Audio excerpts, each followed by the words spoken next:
दोस्तों, सोचिए आपके पास सिर्फ 1,000 रुपये हैं। न कोई बड़ा ऑफिस, न कोई इन्वेस्टर, न कोई करोड़पति दोस्त और न कोई फैमिली बिजनेस, और न ही आपके पास कोई ऐसा प्रोडक्ट जिसे लाखों लोग खरीदने के लिए लाइन में खड़े हो।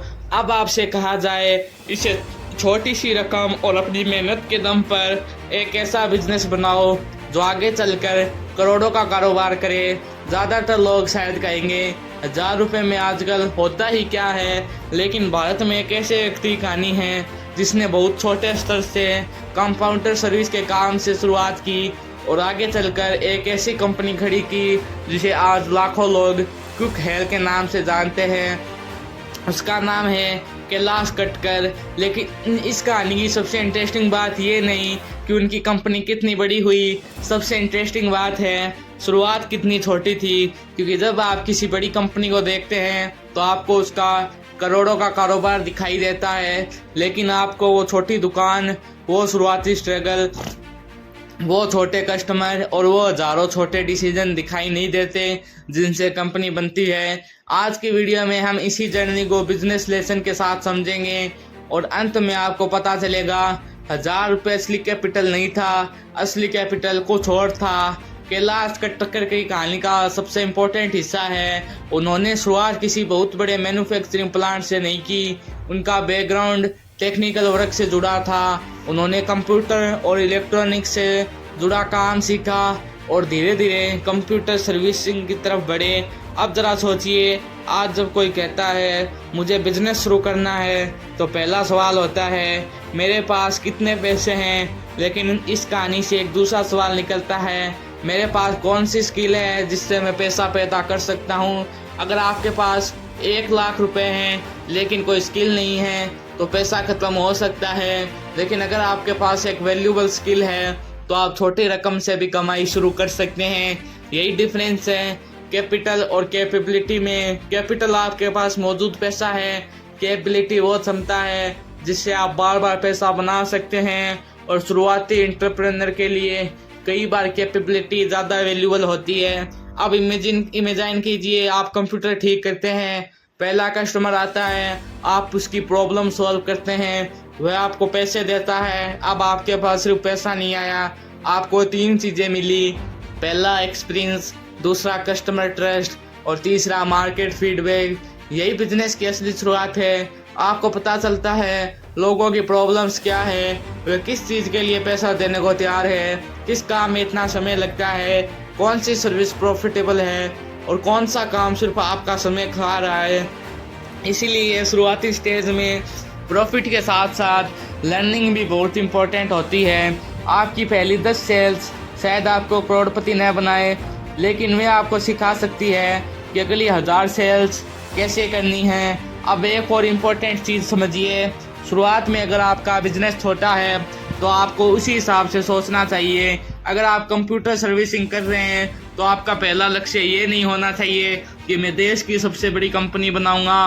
पहला लक्ष्य होना चाहिए मैं अगले कस्टमर को बेहतर सर्विस कैसे दूं, फिर अगले 10 कस्टमर, फिर 100 कस्टमर और फिर 1,000 कस्टमर, और धीरे धीरे कस्टमर बेस बढ़ता है।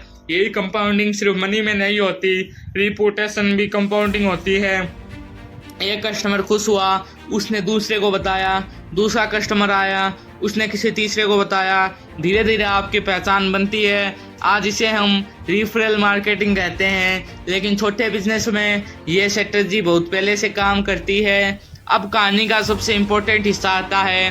कंप्यूटर बिजनेस बढ़ रहा है, लेकिन टेक्नोलॉजी की दुनिया तेज़ी से बदल रही है। कंप्यूटर के साथ एक बड़ी समस्या सामने आने लगी, कंप्यूटर वायरस और मैलवेयर। आज इंटर वायरस सॉफ्टवेयर हमारे लिए नॉर्मल चीज़ है, लेकिन जब कंप्यूटर तेज़ी से लोगों और बिजनेस तक पहुंच रहे थे तब सिक्योरिटी एक बड़ी प्रॉब्लम थी। अब एक एंटरप्रेन्योर के लिए ये बहुत बड़ा लेसन है। आपको हमेशा ये नहीं सोचना चाहिए मैं क्या प्रोडक्ट बनाऊं। कई बार बेहतर सवाल है लोगों की कौन सी प्रॉब्लम तेज़ी से बढ़ रही है। कैलाश कटकर और उनकी टीम ने कंप्यूटर सिक्योरिटी के क्षेत्र में अपॉर्चुनिटी देखी। यही से सर्विस बिजनेस से आगे बढ़कर सॉफ्टवेयर की दिशा में जाने का रास्ता बना और यही बिजनेस ट्रांसफॉर्मेशन था। अब सोचिए एक कंप्यूटर रिपेयर बिजनेस में आप कितने कंप्यूटर्स ठीक कर सकते हैं। अगर आपके पास 5 एम्प्लॉयज़ हैं तो एक दिन में लिमिटेड मशीन ही सर्विस कर पाएंगे। क्यों? क्योंकि सर्विस में आपका रेवेन्यू अक्सर आपके टाइम और मैन पावर से जुड़ा होता है। लेकिन सॉफ्टवेयर अलग है। आप एक सॉफ्टवेयर प्रोडक्ट बनाते हैं और उसे हज़ारों कंप्यूटर्स पर इंस्टॉल किया जा सकता है।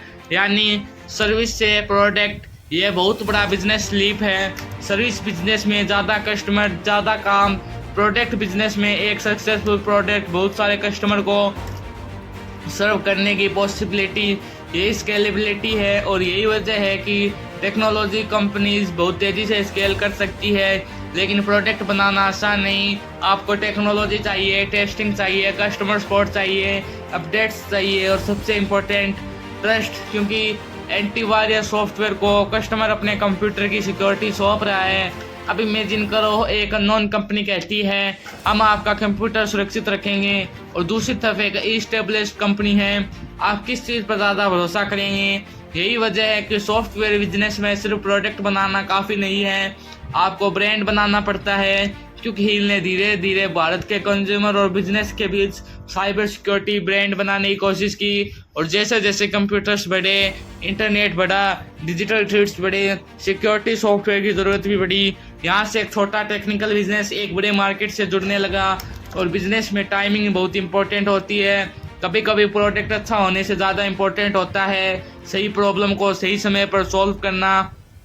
अब एक बात बहुत ज़रूरी है, यूट्यूब पर अक्सर सक्सेस स्टोरी कुछ ऐसी दिखाई जाती है, 1000 लगाया और कुछ साल बाद करोड़ों की कंपनी। लेकिन असली दुनिया ऐसी नहीं होती। बीच में होता है failure, competition, cash flow problem, customer complaints, technology change, hiring problems, marketing खर्च और कई बार गलत डिसीजंस।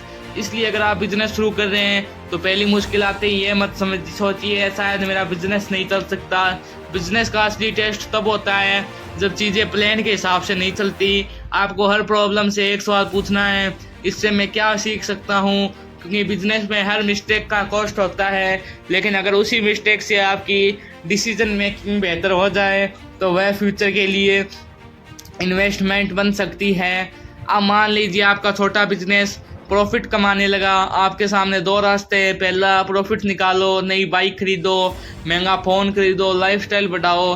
दूसरा, प्रॉफिट का हिस्सा बिजनेस में वापस लगाओ, better technology, better employees, marketing, product development, customer support, distribution.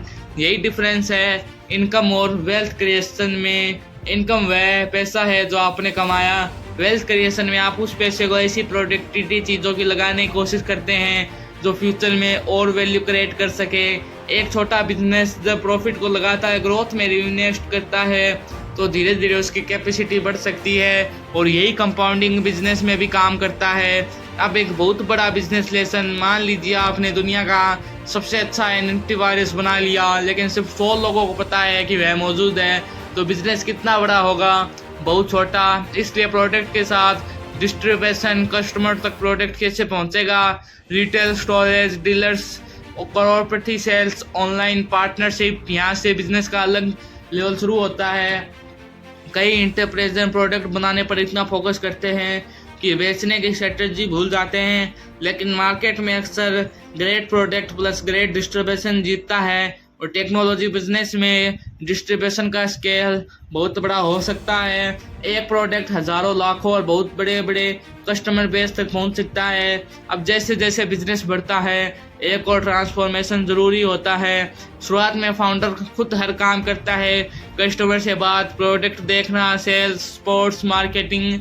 लेकिन एक पॉइंट के बाद अगर फाउंडर हर काम खुद करता रहेगा तो बिजनेस की ग्रोथ फाउंडर के समय पर डिपेंड करेगी। इसलिए टीम बनानी पड़ती है, सिस्टम बनाने पड़ते हैं। तो कहानी शुरू हुई एक छोटे लेवल के टेक्निकल काम से।